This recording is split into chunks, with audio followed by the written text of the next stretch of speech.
Good evening, everyone. Welcome to Atulit's Trainer Diaries.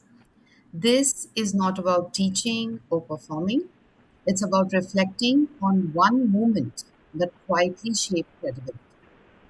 As you listen, notice what stays with you and then let us dwell on it later. Today, we have Rahila with us, who is going to take us through her trainer journey, a good anecdote that she's come up with. Over to you, Rahila. Thank you, Radhika. Hello, everyone.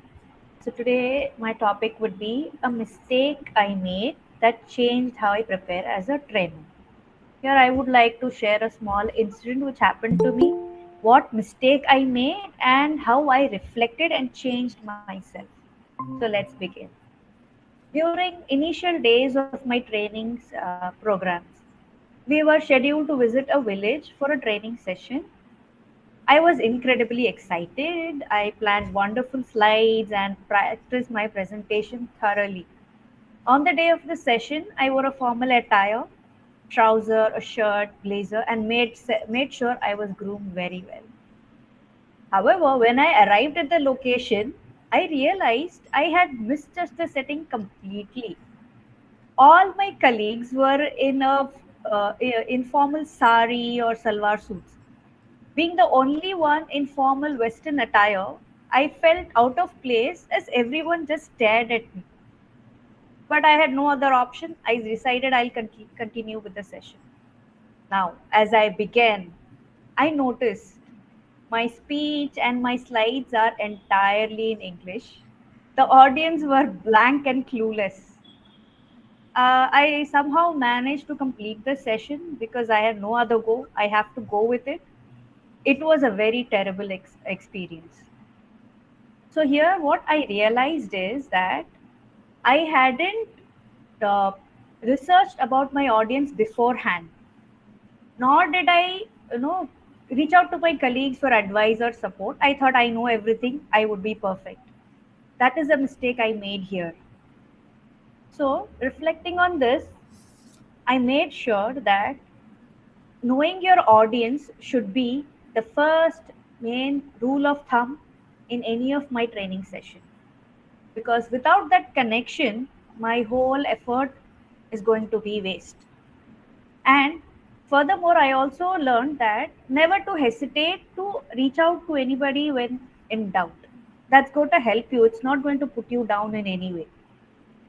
So since that day, I made sure that I always carry a plan B with me, and my content is accessible to everyone regardless their background and language. And this also taught me a humbling lesson that professional communication is not just looking professional, but being understood. I would like to conclude by saying true preparation isn't just about polishing your slides, it's about understanding the environment you walk into. Thank you. Okay. Thank you so much. That was a very candid, what do you call, share. Thank So, you. which skill mattered less here than you originally thought? For me, I thought the communication, looking professional and just, having that communication in English would be the best skill there. But that was the opposite. As I said, my audience, they didn't know English well. All that went in vain. So that's why I feel that, as I said, people should understand what you're talking. Not looking professional is not necessary. That's what I feel. Okay. And what do you call, if I would say, what mindset helped you stay grounded in this situation? Being calm, because nothing is going to happen if I get stressed up or nothing. I cannot change the situation right now. So I have to be calm and proceed with what I have planned. And in future, I should make sure that I don't make these mistakes. I correct myself. Okay. So, if a fresher trainer is listening to this, what inner posture would help them the most?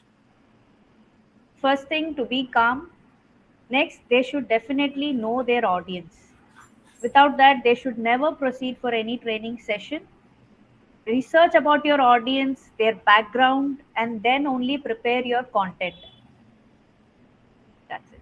So, what did this movement teach you um, about maybe attention, or what did it exactly teach you, this particular incident that happened with you? Never be overconfident. Be humble and make that effort to ask doubts. Okay. Yeah. So, what shifted inside you after this moment, even if no one else noticed it? Initially, I felt very bad because all my effort went in vain. I had put a lot of effort in building all those slides and practicing.